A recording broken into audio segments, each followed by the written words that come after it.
आप फिल्में tax free करते हैं लेकिन स्टूडेंट्स के प्रतियोगी परीक्षाओं के फॉर्म की फीस नहीं माफ कर सकते। हर साल 2 करोड़ नौकरियां देने का दावा करने वाली ये सरकार 10 साल में युवाओं को नौकरियां नहीं दे पा रही है। 20 करोड़ नौकरियों का बोझ है इस सरकार के कंधे पर और 2024 में देश देखेगा कि उन्हीं 20 करोड़ नौकरियों के बोझ तले दबकर बैठ जाएगी ये सरकार। ये देश देखेगा, क्योंकि जिस ओर जवानी चलती है उस ओर जमाना चलता है। देश का युवा नाराज है, देश का युवा गुस्से में है। ऐसे में उसकी पीड़ा को इस बजट में कहीं भी आवाज देने की कोशिश नहीं की गई।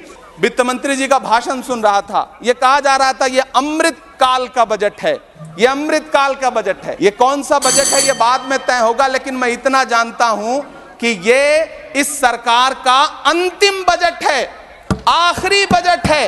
जब आप इनसे सवाल पूछिए तो ये कहते हैं कि आप बताइए 70 साल में आपने क्या किया है। मैं तो इस सदन में कहना चाहता हूं सभापति महोदय कि हमसे 70 साल का हिसाब मांगने वालों, जो सरकार अपना चलाया हुआ 2000 का नोट 7 साल नहीं चला सकी, वो हमसे 70 साल का हिसाब मांगती है। इस सरकार ने नोटबंदी लगाकर देश की आम जनता की पूंजी छीन ली, पेपर लीक करवा करके युवाओं की आंखों से नौकरी के सपने छीन लिए, अग्निवीर लाकर देश के जवानों की उम्मीदें छीन ली, बुलडोजर लगाकर लोगों के आशियाने छीन लिए, महंगाई लाकर देश की जनता की थाली से निवाले छीन लिए और नारा लगाया कि हम तो सेवक हैं, 18-18 घंटे काम करते हैं। इन्हीं लोगों के लिए किसी ने शेर कहा है कि जो सच और झूठ में दूरी है वो दूरी समझते हैं। सियासी हाकिमों की हम भी मजबूरी समझते हैं, वो अपना हक समझते हैं निवाला छीन लेने को।